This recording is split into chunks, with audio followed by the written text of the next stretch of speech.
दोस्तों, हमारे channel corona times में आपका स्वागत है। आज मैं आपको ऐसी जानकारी देने जा रहा हूं जो आपकी जिंदगियों से बहुत जुड़ी हुई है। दोस्तों, आपने अक्सर देखा होगा कि बरसात के मौसम में या गर्मियों के मौसम में हमारे यहाँ पर मच्छर मारने की दवाइयों का छिड़काव किया जाता है। पर कभी आपने सोचा कि उन दवाइयों में कौन से केमिकल हैं? उन केमिकल से, उन रसायनों से हमारे शरीर पर क्या प्रभाव पड़ता है? दोस्तों, उनमें से एक केमिकल होता है डीडीटी।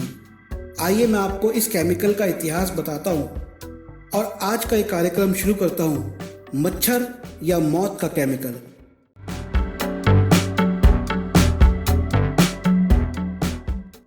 खूबसूरत मेडिटेरेनियन द्वीप सरदिनिया में घूमने जाने वाले पर्यटकों को पहले अक्सर दीवारों पर यह लिखा मिलता था, डीडीटी 1944।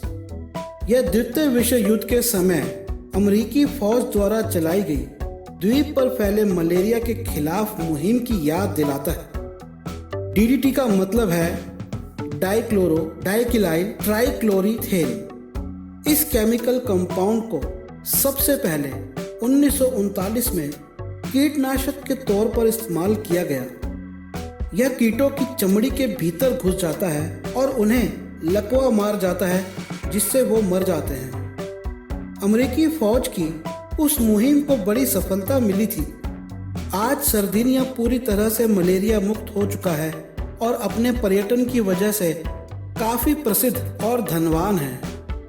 पर केवल सरदिनिया ही दुनिया का ऐसा क्षेत्र नहीं था जिससे इस कीटनाशक से फायदा हुआ था। दक्षिणी प्रशांत क्षेत्र में भी अमेरिकी फौजों ने ऐसे कार्यक्रम चलाए। तब से डीडीटी को बीमारियां फैलाने वाले कीटों को मारने के लिए इस्तेमाल में लाया जाने लगा।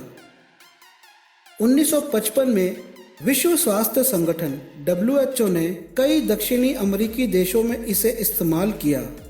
विशेषज्ञ कहते हैं कि 80 के दशक की शुरुआत से पहले तक ही इसने 1 करोड़ जानें बचा ली। बाद में इसी कंपाउंड को पाउडर के रूप में खेती के कीटों को मारने के लिए प्रयोग में लाए जाना शुरू हो गया। इस्तेमाल में आसान और सस्ता होने के कारण इसे विशाल मात्रा में बनाया जाने लगा। 1969 तक ही 5 लाख टन डीडीटी धरती पर फैलाया गया। ऐसा माना जाने लगा कि मानो बीमारियों और महामारियों से लड़ने के लिए इंसान के हाथ एक जबरदस्त हथियार आ गया हो। पर यह नया हथियार एक दोधारी तलवार था। समस्या ये है कि डीडीटी एक कीटनाशक जहर है और इस जहर का असर लंबे समय तक रहता है, यहाँ तक कि कई सालों तक भी। और इससे भी बुरा ये है कि ये जहर अलग अलग जरियों से जमा होकर साल दर साल बढ़ता रहता है। मान लीजिए कि यदि एक पक्षी जैसे कि मुर्गी ने ऐसे कीट को खाया जिसमें पहले से ही इस कीटनाशक की भले ही कम मात्रा मौजूद है और वह कम मात्रा भले ही उस पक्षी में सीधे ना भी पहुंचे, तो वह उसके फैटी टिश्यू में पहुंचकर घातक बन सकती है।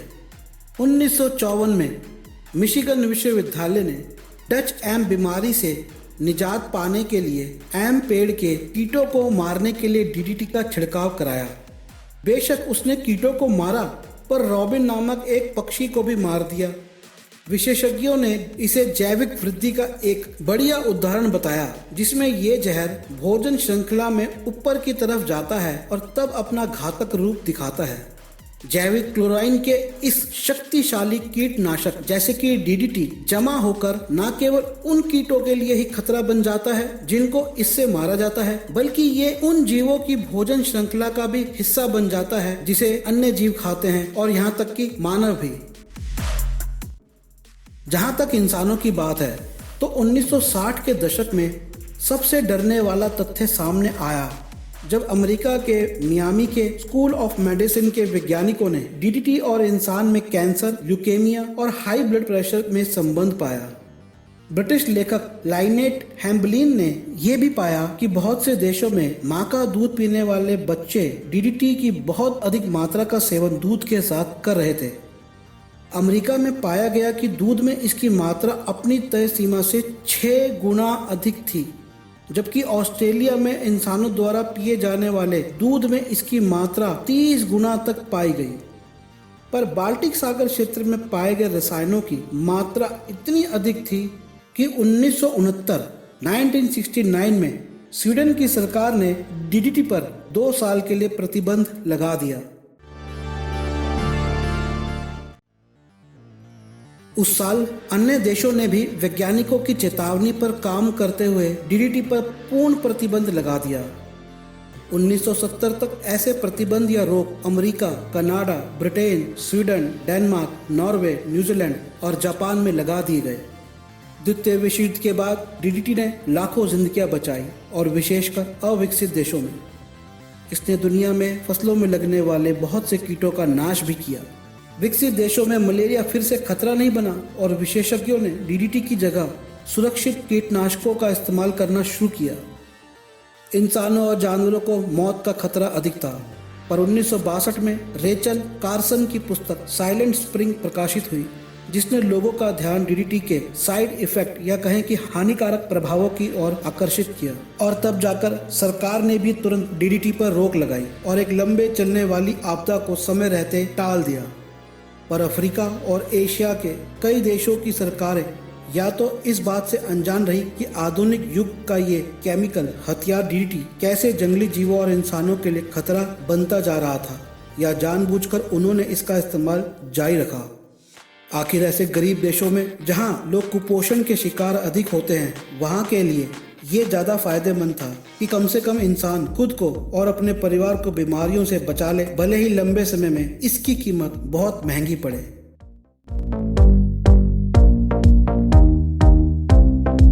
तो दोस्तों, आप जो भी हैं इस कार्यक्रम को सुन रहे हैं, डॉक्टर, वैज्ञानिक, स्वास्थ्यकर्मी, सरकार या आम आदमी, इस बात की तरफ ध्यान दें कि हम जिन केमिकलों का इस्तेमाल कर रहे हैं, चाहे वे डीडीटी हो, चाहे वे घर में जलाने वाले कछुआ छाप अगरबत्ती टाइप हो, उनकी जांच कराई जाए और हो सके तो मच्छरदानी का प्रयोग ज़्यादा किया जाए।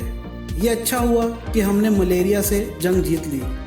आज भी कई बीमारियां जैसे कि डेंगू मच्छर के काटने से होती है। मलेरिया अभी भी भारत में फैला हुआ है, लेकिन बजाय इसके कि हम इन मच्छरों को एकदम से खत्म कर दें और ऐसा केमिकल वातावरण में फैला दें जो कि आगे चलकर हमारे लिए कैंसर जैसी मुसीबत लेकर आए, ये अच्छा होगा कि हम इस तरह की वैक्सीन तैयार करें जो कि हमें इन मच्छरों के जहर से बचाए।